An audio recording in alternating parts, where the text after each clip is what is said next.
I'm fascinated by gadgets and technology, whether it's a fridge, a television, or even a washing machine. All these appliances were invented to make our lives easier, but they tend to hike up our electricity bill. I'm really looking forward to learning about how to choose more efficient appliances and to use them in a wiser way.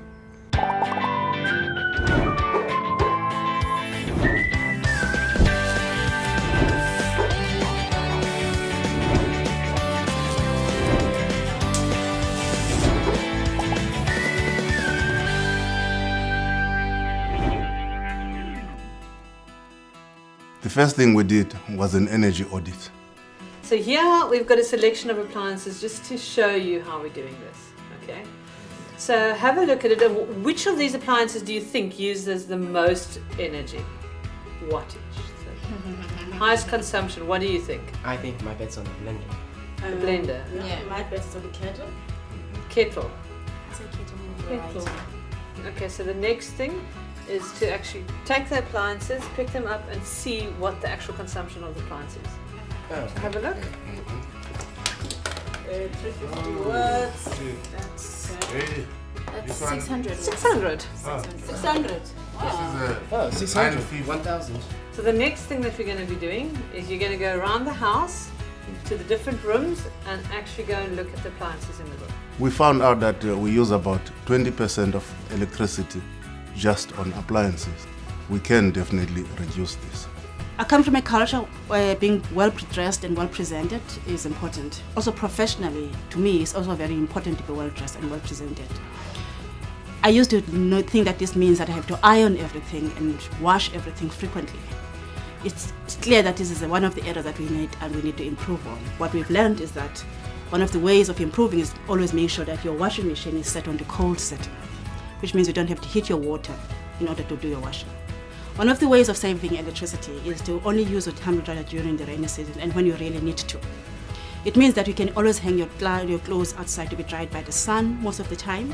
And if it's raining, you can always hang them also inside and also only use a tumble dryer to finish off the drying process. I used to tell Vanessa, our helper, that she must iron everything from sheets to pajamas, but now everything has changed. What I'd like us to do here is to take the pile of ironing and actually separate.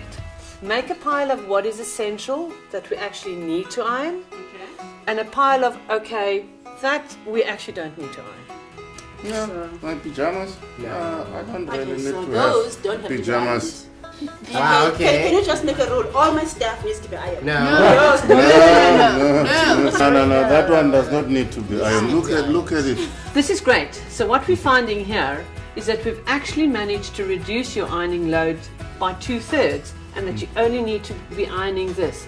So one of the things I need to do now is to sit down with Vanessa and we show her what we've done here, and we are able to discuss with her an ironing plan.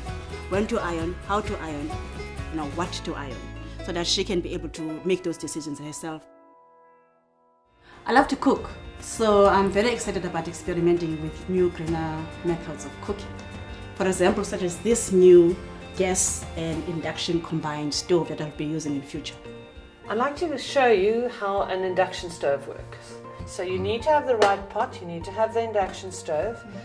And Bulabo, if I can ask you to put your finger, one finger on the pot, one on the, there we go. Now, I'm switching this on here, and basically what happens is that the process of induction, it actually directly through magnetism heats up the pot, okay? So the stove doesn't get hot, but the pot actually gets hot. Is it already hot? It is hot already. It's hot, heating up very fast. Yeah, so fast. Can I say? Yeah. Well, I like it because what we have right now is a stove that does the opposite. First you have to heat up the plate of the stove, then you heat up the pot on the stove, and then you have to heat up your food, which actually takes up a lot of energy and time. To save even more energy, we're going to be using this insulation bag. What you do is you cook your pot for a couple of minutes and then you insert it inside the insulation bag. And then you leave it to cook without any energy. What I found very interesting was that it's not just about how you use your appliances, it's about which appliances you choose to buy. Be on the lookout for energy efficient ratings. Hisense generously gave us a new A+ rated fridge, and an efficient LED television model to replace our existing 2 TVs. The new LED type TV looks awesome. The same goes with choosing more water-efficient fixtures. Our new dual flush toilet uses much less water each time we flush, which means we save more on our bill and also helps with the scarcity of water in our country.